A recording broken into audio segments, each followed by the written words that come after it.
አርዕስተ ዜና። ሀገራዊ ለውጡን እውን የሆነበት 7ኛ ዓመት በአርባ ምንጭ ከተማ ተከብሮ ውሏል። ባለፉት የለውጥ ዓመታት የደቡብ ኢትዮጵያ ክልልን የሰላም ተምሳሌት ማስቀጠል መቻሉ ተገለጸ። ህብረተሰቡ ከመንግስት ጋር በመተባበር የአካባቢውን ሰላም ማጽናት እንደሚኖርበት ተጠቆመ። ከውጭ እስራኤል ባለፉት 2 ሳምንታት በጋዛ በጀመረችው ጥቃት 322 ህጻናት መገደላቸውን የተባበሩት መንግስታት ድርጅት አስታወቀ። የሚሉት የሰዓቱ አበይት ጉዳዮች ናቸው።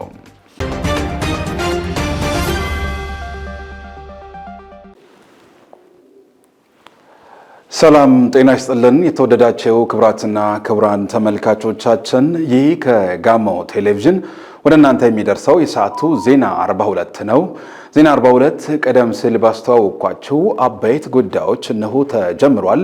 የስፖርትና የቢዝነስ መረጃዎች ተካተዋል። ከሀገር ውስጥና ከባህር ማዶ የመረጥናቸውን መረጃዎች ወደ እናንተ እያደረስኩ ከእናንተ ጋር ቆይታ የማደርገው እኔ ዮሐንስ ባይሳ ነኝ።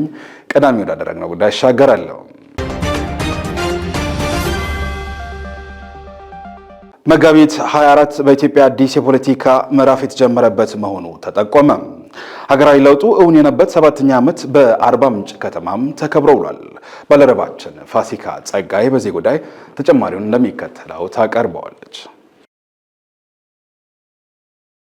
መጋቢት 24 በሀገራችን ታሪክ ታላላቅ ሁነቶች የተስተናገዱበት፣ መላው የሀገራችን ህዝቦች ከዳር እስከ ዳር የደገፉትና የኢትዮጵያውን ሁለንተናዊ ብልጽግና እውን ለማድረግ የሚያስችል ፖለቲካዊ ለውጥ የተደረገበትና የለውጡ መሪ ዶክተር አብይ አህመድ ሀገራችንን ለማስተዳደር በፓርላማው ፊት ቀርበው ቃለ መሃላ የፈጸሙበት ደማቅ የታሪክ አሻራ ያረፈበት ዕለት መሆኑ ይታወሳል። የመጋቢት 24 7ኛ ዓመት ሀገራዊ ለውጥን አስመልክቶ ትላንት ዛሬና ነገን ለኢትዮጵያ ልዕልና በሚል መሪ ሀሳብ በጋሞ ዞን አርባ ምንጭ ከተማ ፓናል ውይይት ተካሂዷል። በመድረኩ መልእክት ያስተላለፉት የደቡብ ኢትዮጵያ ክልል ምክትል ርዕሰ መስተዳድርና የስራ ዕድል ፈጠራና ኢንተርፕራይዞች ልማት ቢሮ ኃላፊ ዶክተር አበባየሁ ታደሰ መጋቢት 24 በኢትዮጵያ የፖለቲካ ታሪክ አዲስ ምዕራፍ የተጀመረበትና በርካታ የለውጥ ትሩፋቶች የተስተዋሉበት ወቅት መሆኑን ተናግረዋል።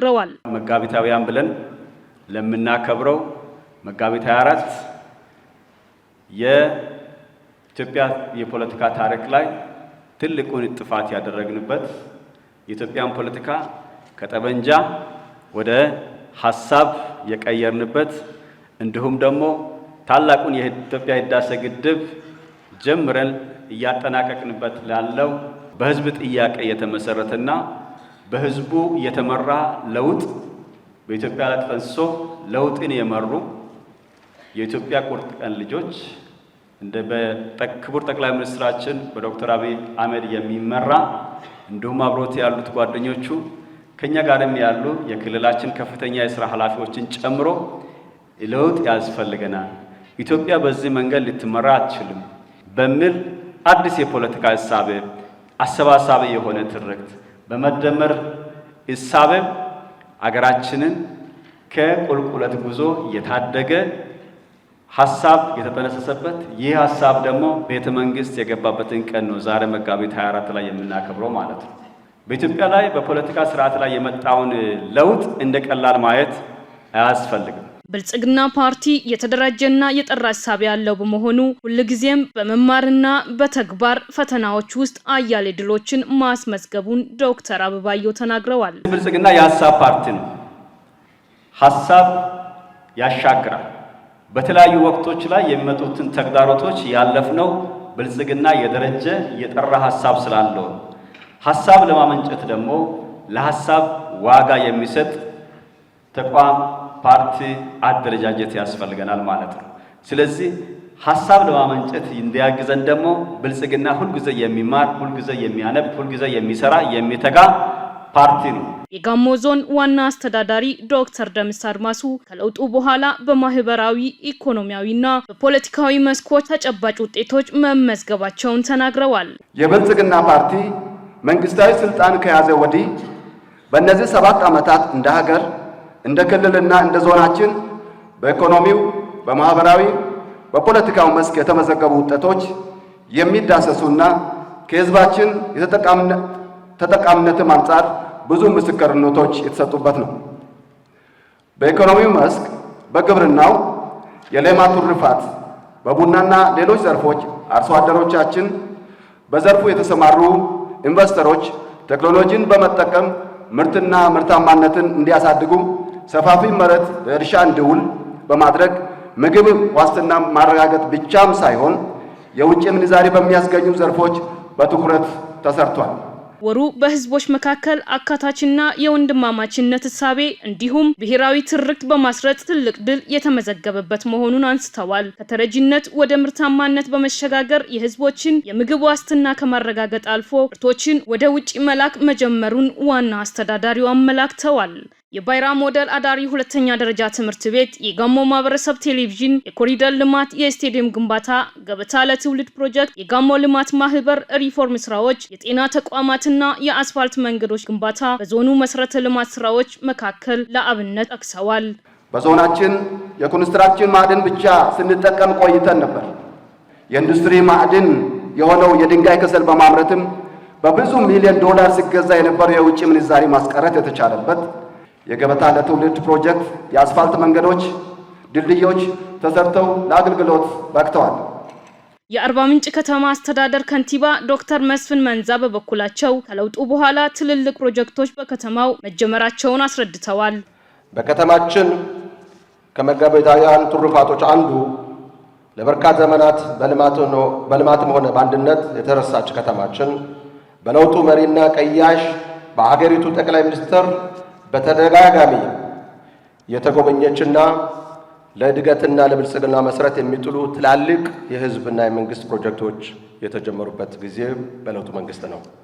ይህን ታሪካዊ ዕለት ስናከብር የትላንትና ስራዎችን እየዘከርን ዛሬ የጀመርናቸውን በትጋት እየሰራን ጨርሰን ነገን የበለጸገችና ጠንካራ ኢትዮጵያን ለማሻገር እድሉና ጸጋው በእጃችን ይገኛል። አስተያየታቸውን ለጋሞ ቴሌቪዥን የሰጡ ተሳታፊዎች በለውጡ መንግስት የተከናወኑ መሰረተ ልማቶች ለበርካታ ዜጎች የስራ ዕድል መፍጠር መቻሉን ተናግረዋል። እንደ ሀገር ያው መጋቢት 24 የፖለቲካ ጥፋታችን የተላቀቀበትና የፖለቲካ ስርዓታችን በዲሞክራሲ መንገድ አዲስ ምዕራፍ የተከፈተበት ነውና እንደ ሀገርም ትላልቅ ለውጦች የተመጣበት የታየበት እንደ አርባ ምንጭ ከተማም ደግሞ የዚህ ለውጥ ተቋዳሽ የሆንበት ሁኔታ ነው ያለው። የአርባ ምንጭ ሁለገብ ስቴዲየምን ብናይ በአጭር ጊዜ ተጀምሮ ስራው እዚህ ደረጃ መድረሱ የሰላም አካባቢ መሆኑ አንዱ ሆኖ ግን የትኩረት አቅጣጫ የመንግስት ትኩረት አቅጣጫ መሆኑንም እናያለን። ሲያልፍም ገበታ ለሀገር ገበታ ለትውልድ ኮንፈረንስ ማዕከል በአካባቢዎች የሚገነባው ጥሩ የልማት ጅማሮ መሆኑን ያሳያል። ለውጡ የሚያመጣቸው ትሩፋቶች ለወጣቶች ስራ ዕድል ከመፍጠር አንጻር ቀላል የማይባል ሚና ነው የሚጫወቱት። ባለፉት የለውጥ ዓመታት የደቡብ ኢትዮጵያ ክልልን የሰላም ተምሳሌት ማስቀጠል መቻሉ ተገለጸ። ሲሳይ ማሞ የክልሉ ሰላምና ጸጥታ ቢሮ ኃላፊም አቶ ወገኔ ብዙነም የተቋማቸውን ያለፉት የለውጥ ዓመታት እንቅስቃሴ አስመልክቶ ማብራሪያ ሰጥተዋል። ኃላፊው እንዳሉት ሀገራዊ ለውጡ ሲወለድ የተከሰተው የጸጥታ ችግር ሀገር ትፈርሳለች የሚል ከፍተኛ ስጋት አሳድሮ ነበር። የለውጡ አመራር ሀገር በቀል የሆነውን የመደመር ፍልስፍና በመከተል ስጋቱን የቀረፉ ጠንካራ ስራዎችን ማከናወኑን ነው ያስረዱት። እንደ ሀገር ለውጡ ሊወለድ አካባቢ ሀገራችን የነበረችበት ሁኔታ ሁላችንም እንደምንረዳው አብዛኛው አካባቢዎች ላይ ግጭቶች ተንሰራፍተው የነበሩበት ሀገር ትፈርሳለች ተብሎ ሲሟረት የነበረበት በትክክልም ሀገር ለመፍረስ ከጫፍ የደረሰችበት ወቅት ነበር የነበረው። ያን ወቅት በዛ ወቅት ነው የለውጡ አመራሮች አዲስ ሂሳቤ አዲስ አስተሳሰብ ይዘው የእቺን ሀገር የለውጡ አመራር መምራት የጀመረው።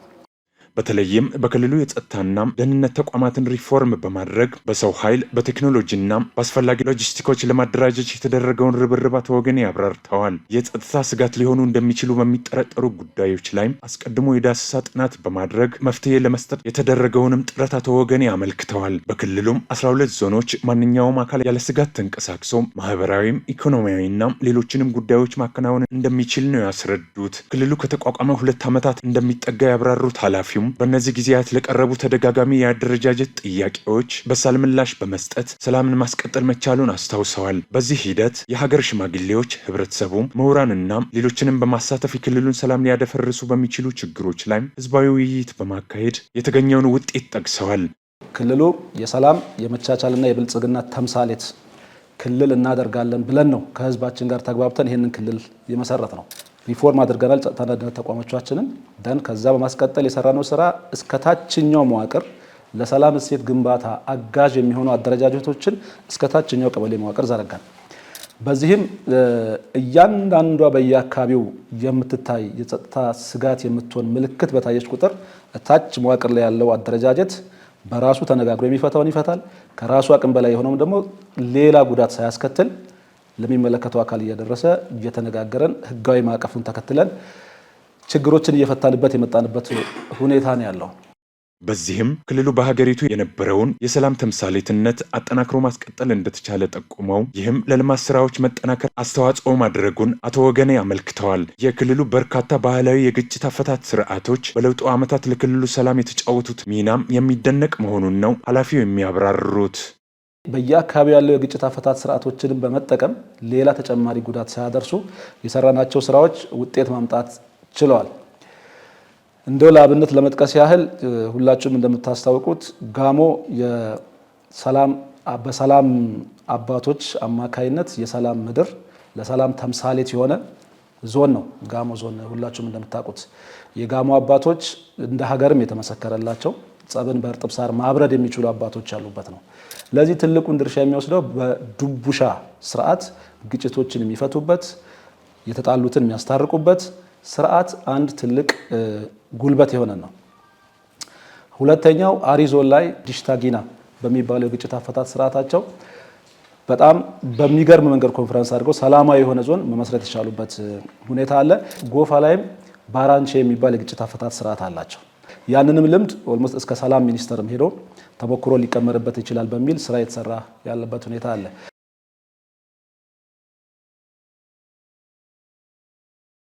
ህብረተሰቡ ከመንግስት ጋር በመተባበር የአካባቢውን ሰላም ማጽናት እንደሚኖርበት ተገለጸም። የጋሞ ዞን አስተዳደራዊ መንግስት የስራ ኃላፊዎች ከዘይሴ ብሔረሰብ ተወላጆች ጋርም በሰላምና ጸጥታ ጉዳይ ተወያይተዋል። የጴጥሮስ ገመቹን ዘገባ ባልደረባችን መስፍን ባንጃው እንደሚከተለው ያቀርበዋል። የጋሞ ዞን ዋና አስተዳዳሪ ዶክተር ደምሳ አድማሱ በወቅቱ እንዳሉት የአካባቢውን ሰላም የሚያውኩ አካላት ከድርጊታቸው እንዲቆጠቡ አሳስበዋል።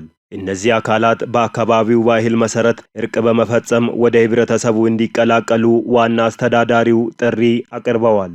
የሰላም ጥሪ እናደርጋለን። ሽማግሌዎች አሉ፣ መደራደር የሚፈልጉ ሰዎች መጥቶ ይደራደሩ፣ እጃቸውን ይስጡ። ህግ የሚያከብር የመንግስትን ፖሊሲ የሚደግፍ ሰው በምድር ላይ እንዳይኖር የሚደረግበት ሁኔታ በምንም ሁኔታ አንፈቅድም። ይሄን በደንብ መያዝ አለበት። ሌላኛው በህግ ሂደት ያሉ ነገሮች በህግ ያልቃሉ። ህግን ፍትህ እንዳይገኝ የሚዛባበት ሂደቱ እንዲራዘም የሚደረግበት የኛን የፍትህ መዋቅር እኛ እንፈትሻለን እስከ ክልል ድረስ ማለት ነው። ለምንድን ነው እንደዚህ አይነት ነገሮች የሚዘገዩት? ጠንከር ያለ አቋም ይዘን ይሄ እልባት እስከሚያገኝ ይሄ የመንግስት አቋም ነው። በደንብ መያዝ አለበት። ያጠፋ መጠየቅ አለበት። ህግ የጣሰ መጠየቅ አለበት።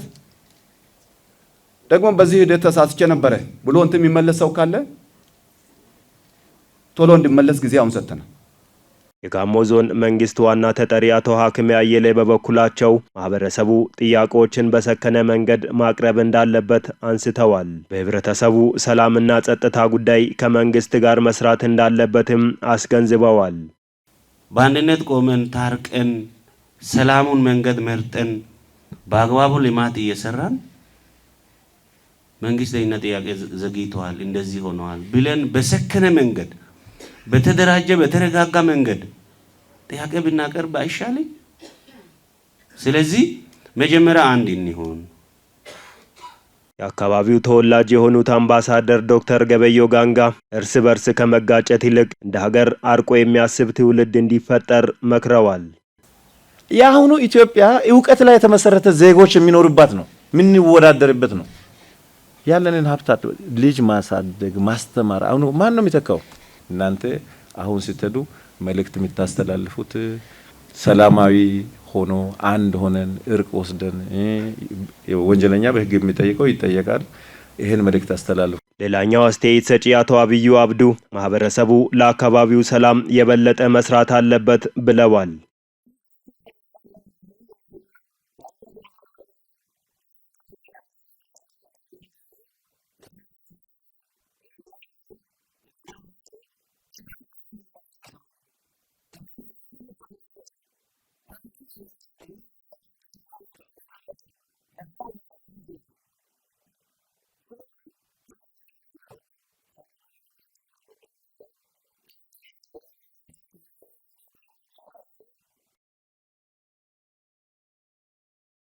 ከለውጡ በኋላ የደቡብ ኢትዮጵያ ክልል ከተሞች ራሳቸውን በማስተዳደራቸው ንግድና ኢንዱስትሪ መስፋፋቱ ተገለጸ።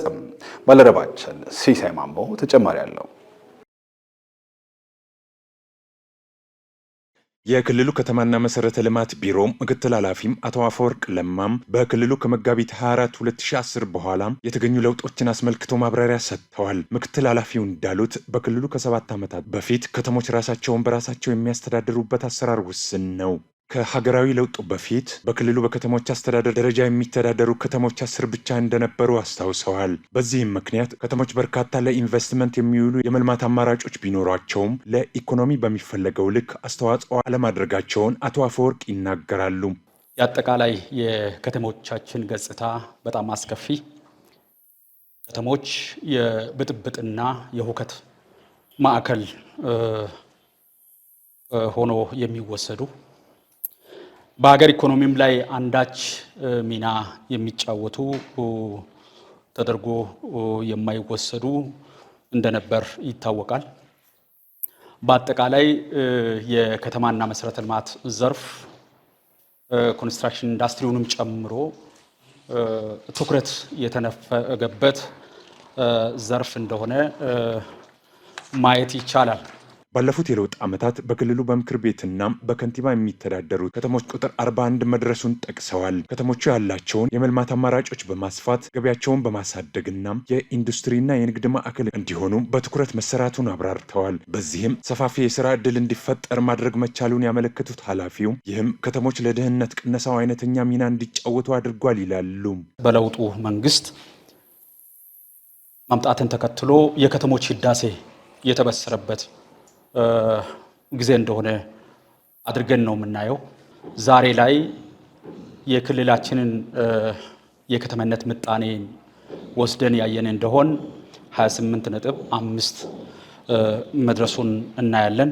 ዛሬ ላይ 3 ሪጂዮፖሊስ ከተሞችን ጨምሮ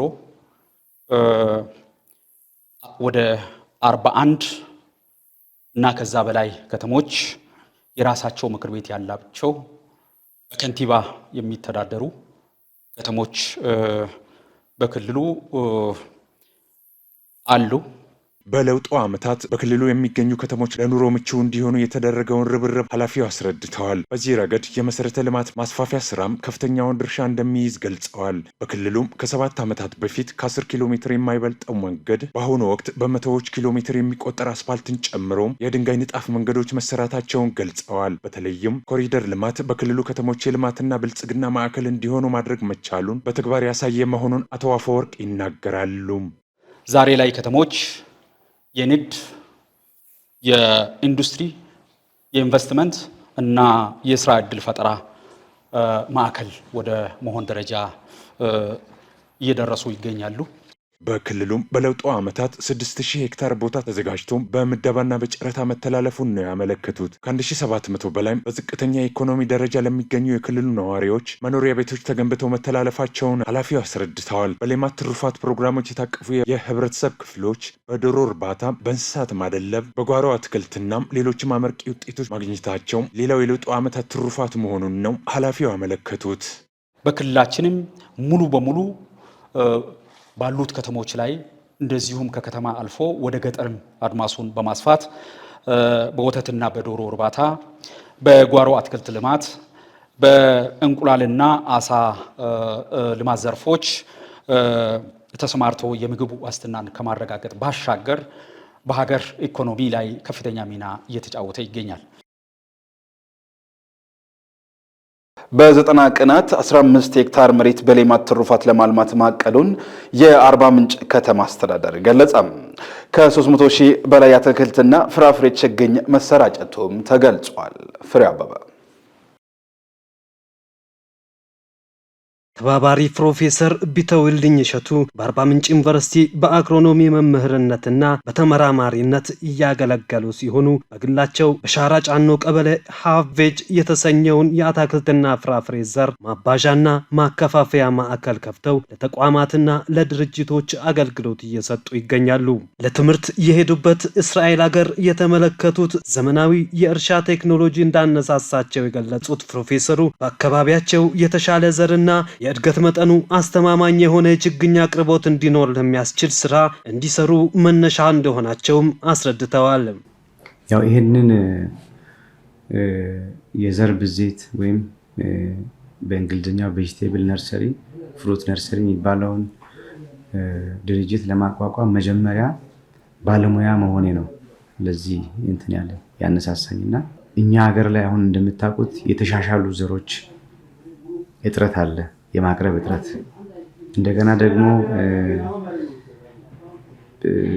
በብዛት አርሶ አደሮቹ ማሳ ላይ ይበትኑና ዘራቸውን በተለያየ ምክንያት በተባይ፣ በበሽታ፣ አፈር ወለድ የሆኑ አየር ወለድ የሆኑ በሽታዎች ያበላሹባቸዋል፣ ይጠፉባቸዋል እና በተለያዩ የአትክልት አይነቶች ለምሳሌ በብዛት አሁን እኛ አካባቢ የምንሰራው ቲማቲም፣ ሀባብ፣ ቃሪያ፣ የጥቅል ጎመን፣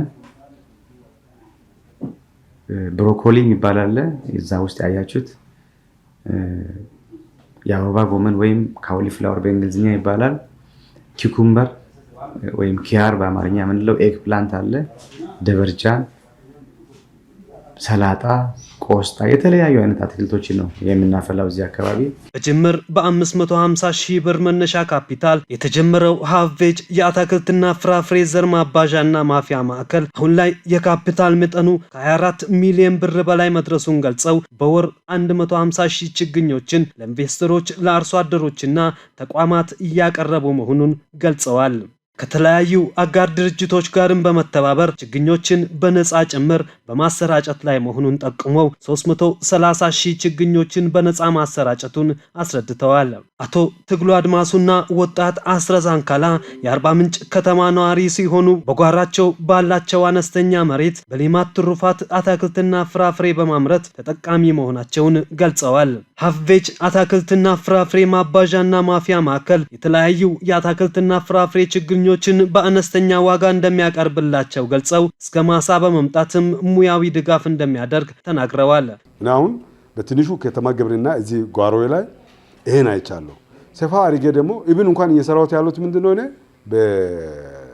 በዘሩን ችግኙን መወስደው ከአንድ ሻራ ጫኖ ላይ ያው በግል ባለሀብት የሚዘጋጅ ችግኝ አለ። ያን ችግኝ ነው አምጥቼ የምጠቀመው።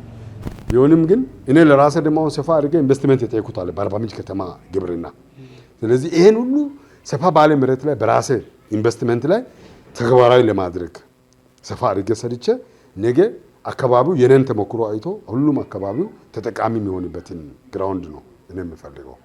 መጀመሪያ እኛ የምንጠቀመው ከመቄ ነበር፣ ሂደቱን ከዛ መጥቶ ነበር። አሁን አቅራቢያችን ላይ ስለመጣ ምርቱን በደንብ ወስደን ያው የምንጠቀምበት ሂደት ነበረና ያው እግዚአብሔር ይመስገን በጣም የተሻለ ነውና አሁን ያው ትምህርት ቤት ላይ አንድ ላይ ተያይዞ ያለው 2 ሄክታር ላይ ሰርተን ያው ከሱ ምርቱን አይተታል። ምርቱ በጣም ጥሩ ነው። ያው ስራ ሂደቱን ይጠይቃል። ምርቱ በጣም አሪፍ ነውና ያው አሁን ከኛ የሚጠበቀው ያለውን ሂደት አዘጋጅተን መስራት ነውና እሱ ደግሞ ድጋፍ ሙያዊ ድጋፍ ያደርጋል።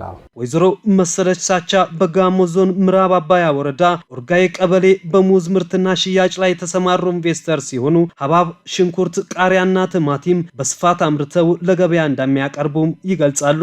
የሚፈልጉትን ችግኝ አስቀድሞ በማዘዝ እንደሚጠቀሙ ገልጸው ይህም ረጅም ርቀት ሄደው ችግኝ ለማምጣት የሚያባክኑትን ጊዜና ገንዘብ እንዳስቀርላቸው አስረድተዋል።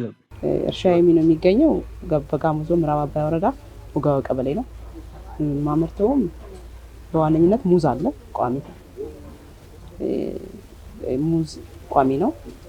ሌሎች እነ ቲማቲም እና ቃሪያ፣ ሽንኩርት ደግሞ ሐብሐብ በየ3 ወሩ የሚቀያየሩ ናቸው። ዛሬ እዚህ ደግሞ የመጣ ነው ይሄን ግሪን ሃውስ እንጠቀመዋለን። ችግኝ ስንፈልግ እዚህ አዘን ነው የምንጠቀመው። ችግኝ የሚዘጋጅልን እዚህ ቢተውን ሊንጋ ማለት ነው።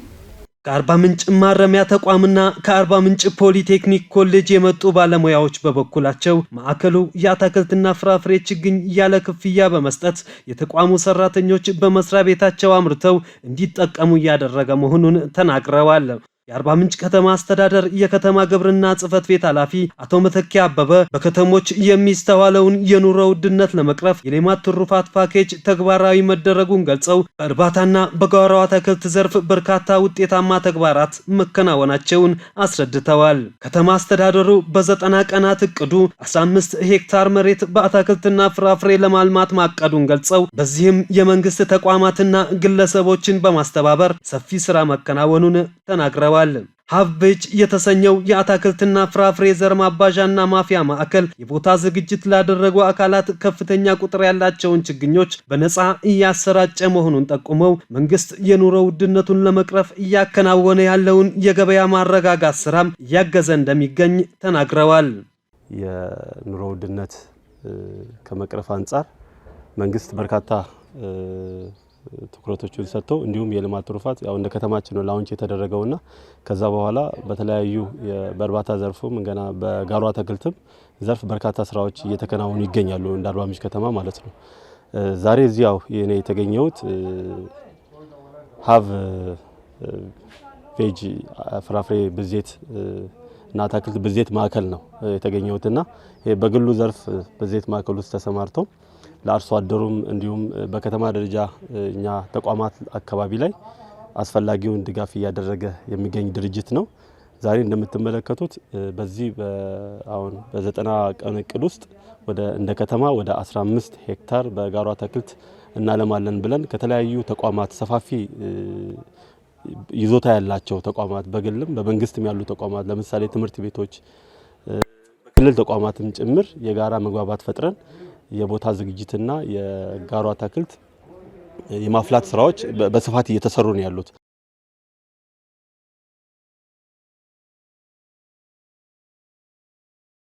ክቡራትና ክቡራን ተመልካቾቻችን የምትመለከቱት ከጋሞ ቴሌቪዥን ወደ እናንተ የሚደርሰው የሰዓቱ ዜና 42 ነው። ዜናዎቻችን አሁንም እንደቀጠሉ ነው። ከዚህ በማስከተል ከውጭ ወደምንመለከታቸው ጉዳዮች ይሻገራለሁ። እስራኤል ባለፉት 2 ሳምንታት በጋዛ በጀመረችው ጥቃት 322 ሕፃናት መገደላቸውን የተባበሩት መንግስታት ድርጅት አስታወቀ። የአምላክነሽ ተረፈ የጋዛ የተኩስ አቁም ለህፃናቱ የወደፊት ህይወታቸውን የሚያስቀጥል እንዲሁም የማገገም ተስፋን የከፈተ ነበር ሲሉ የዩኒሴፍ ዋና ዳይሬክተር ካትሪን ራስል ተናግረዋል። አክሎም እንደገና ህፃናቱ አዙሪቱ ወደማያልቅ አስከፊ ጥቃት እንዲገቡ አድርጓቸዋል ብለዋል። የጋዛ የተኩስ አቁም ስምምነት የመጀመሪያው ምዕራፍ ከተጠናቀቀ በኋላ እስራኤል ከ2 ሳምንታት በፊት እንደ አዲስ ጥቃቱን አጠናክራ ቀጥላለች። እስራኤል የመጀመሪያው ምዕራፍ የተኩስ አቁም ስምምነት መራዘምን ሐማስ እንዲቀበል ትፈልጋለች። ሐማስ በበኩሉ ታጋቾች እንዲለቀቁ እንዲሁም የእስራኤል ጦር ከጋዛ ሙሉ በሙሉ እንዲወጣና ዘላቂ መረጋጋትን ማምጣት ያለመው ሁለተኛው ምዕራፍ ተግባራዊ ይሁን እያለ ነው። ሆኖም እስራኤልና አሜሪካ ስምምነቱን በመቀየር አንደኛው ምዕራፍ እንዲራዘምና ታጋቾች እንዲለቀቁ ለማድረግ እየሞከሩ ነው። ይህም የእስራኤል ጦር ከጋዛ መውጣቱን እንዲሁም ዘላቂ የተኩስ አቁምን የሚያዘገየው ይሆናል። ዩኒሴፍ በጋዛ የማያቋርጥና ማንንም ባለየ ሁኔታ የአየር ጥቃት እየተፈጸመ እንደሆነ ገልጾ ባለፉት 10 ቀናት ውስጥ በየቀኑ 100 ህጻናት ተገድለዋል ወይም የአካል ጉዳት ደርሶባቸዋል ብሏል። አብዛኞቹ የተገደሉት ህጻናት የተፈናቀሉና በጊዜያዊ ድንኳን ወይም ጉዳት በደረሰባቸው ቤቶች ተጠልለው የነበሩ ናቸው። የእስራኤል መከላከያ ኃይል በበኩሉ በጋዛ በሚያደርገው ወታደራዊ ዘመቻ በሰላማዊ ዜጎች ላይ የሚደርሱ ጉዳቶችን ለመቀነስና በጦርነት ላይ ያሉ ህጎችን ጨምሮ ዓለም አቀፍ ግዴታዎችን አከብራለሁ ብሏል። ክቡራትና ክቡራን ተመልካቾቻችን ከጋሞ ቴሌቪዥን ለሰዓቱ ወደ እናንተ ሲደርሱ የነበሩ ዜና 42ን ከማገባደዳችን አስቀድመን አርዕስተ ዜናዎቹን በድጋሚ እናስታውሳቸው። ሀገራዊ ለውጡ እውን የሆነበት 7ኛ ዓመት በአርባ ምንጭ ከተማ ተከብሮ ውሏል። ባለፉት የለውጥ ዓመታት የደቡብ ኢትዮጵያ ክልል የሰላም ተምሳሌት ማስቀጠል መቻሉ ተገለጸ። ህብረተሰቡ ከመንግስት ጋር በመተባበር የአካባቢውን ሰላም ማጽናት እንደሚኖርበት ተጠቆመ። ከውጭ እስራኤል ባለፉት 2 ሳምንታት በጋዛ በጀመረችው ጥቃት 322 ህጻናት መገደላቸውን የተባበሩት መንግስታት ድርጅት አስታወቀ። የሚሉት ናቸው።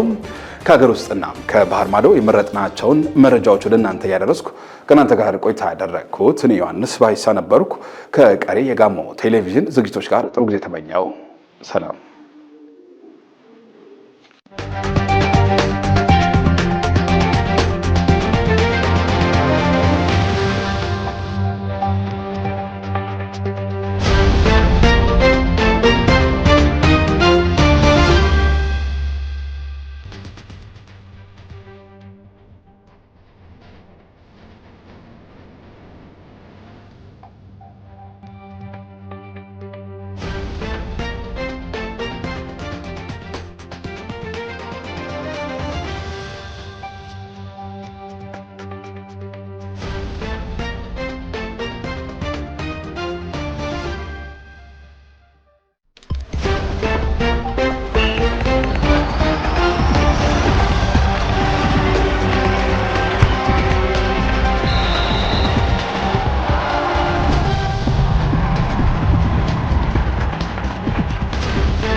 ሰላም ጤና ይስጥልን ተመልካቾቻችን፣ ከዕለታዊ ስፖርታዊ መረጃዎች ጋር ፍሬው አበበ ነኝ። በቅድሚያም ከሀገር ውስጥ የክልላችን ህዝቦች የዘመናት የአደረጃጀት ጥያቄ የተመለሰው በለውጡ መንግስት ነው ሲሉ ዶክተር አበባየሁ ታደሰ ገለጹ። ሀገራዊ ለውጥን ምክንያት በማድረግ ታላቅ የማስ ስፖርት መርሃ ግብር በአርባ ምንጭ ከተማ ተካሂዷል። ይመኝሻ ዮሴፍ ዝርዝሩን ተመልክተዋለች። ተከታትለን እንመለስ። የመጋቢት 24 7ኛ ዓመት ሀገራዊ ለውጥን ምክንያት በማድረግ ታላቅ የማስ ስፖርት በአርባ ምንጭ ከተማ በድምቀት ተካሂዷል። የደቡብ ኢትዮጵያ ክልላዊ መንግስት ምክትል ርዕሰ መስተዳደር ዶክተር አበባየሁ ታደሰና የጋሞ ዞን ዋና አስተዳዳሪ ዶክተር ደምስ አድማሱ በተገኙበት ነው የለውጡ ትሩፋት ፍሬዎችን አስመልክቶ በድንጉዛ አደባባይ ታላቅ የማስ ስፖርት የተካሄደው።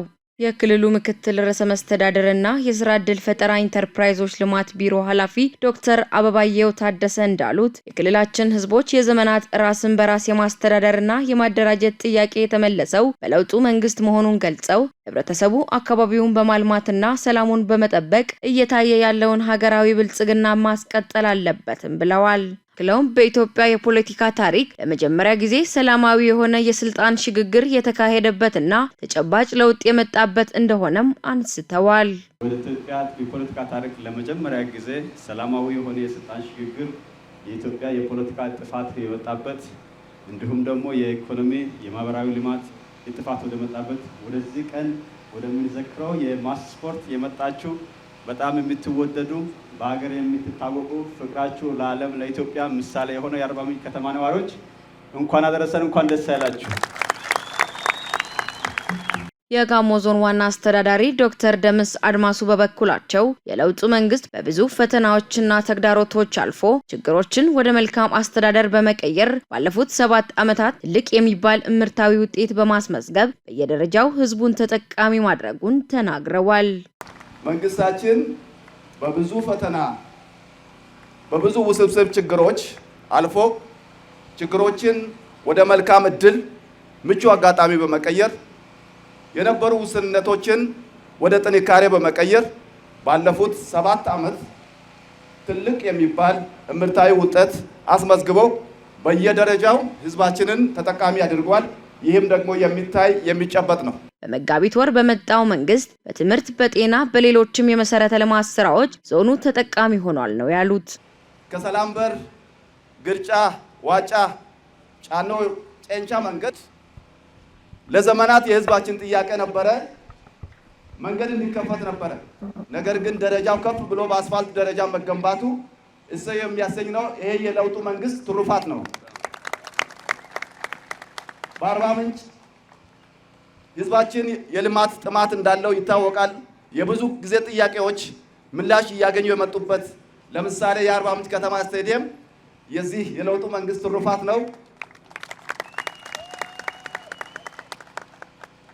በዚህ በ7 ዓመት ውስጥ የጋሞ ባይራ ትምህርት ቤት በዞኑ አቅም በውስጥ አቅም መገንባት የተቻለበት በዚህ 7 ዓመት ውስጥ ነው። ሌሎች በካምባ በደራማለው እንዲሁም በጨንቻ የግል ሆስፒታሎችን በራሳችን አቅም መገንባት የቻልንበትና አቅም ያገኘንበት ውስጣችንን አሟጠን መጠቀም ከቻል አገር መለወጥ ህዝብ ተጠቃሚ ማድረግ እንደምንችል የታየበት ጊዜ ነበር።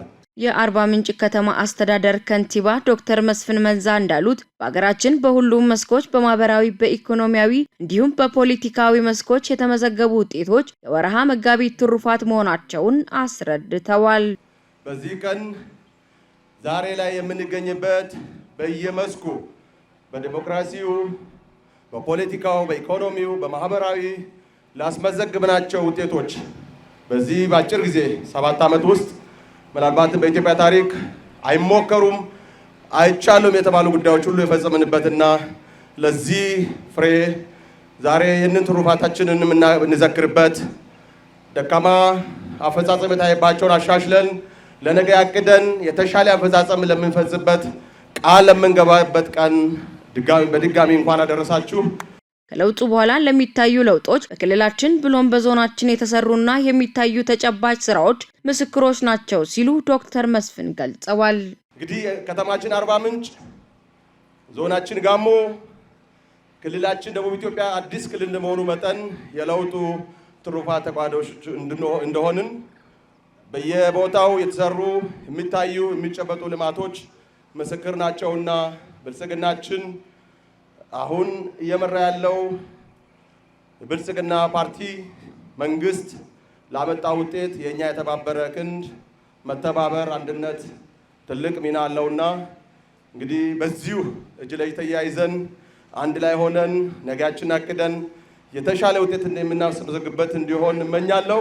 በመርሃ ግብሩ የደቡብ ኢትዮጵያ ክልል ምክትል ርዕሰ መስተዳደር ዶክተር አበባየው ታደሰ፣ የጋሞ ዞን ዋና አስተዳዳሪ ዶክተር ደምስ አድማሱን ጨምሮ የክልል፣ የዞን፣ የከተማ አስተዳደር ከፍተኛ የሥራ አመራሮች፣ ወጣቶች፣ የመንግስት ሰራተኞችና ሌሎችም ተሳትፈዋል። ውድ ተመልካቾቻችን ለዛሬ ያዝናቸው ስፖርታዊ መረጃዎች እኚሁ ነበሩ። መልካም ጊዜ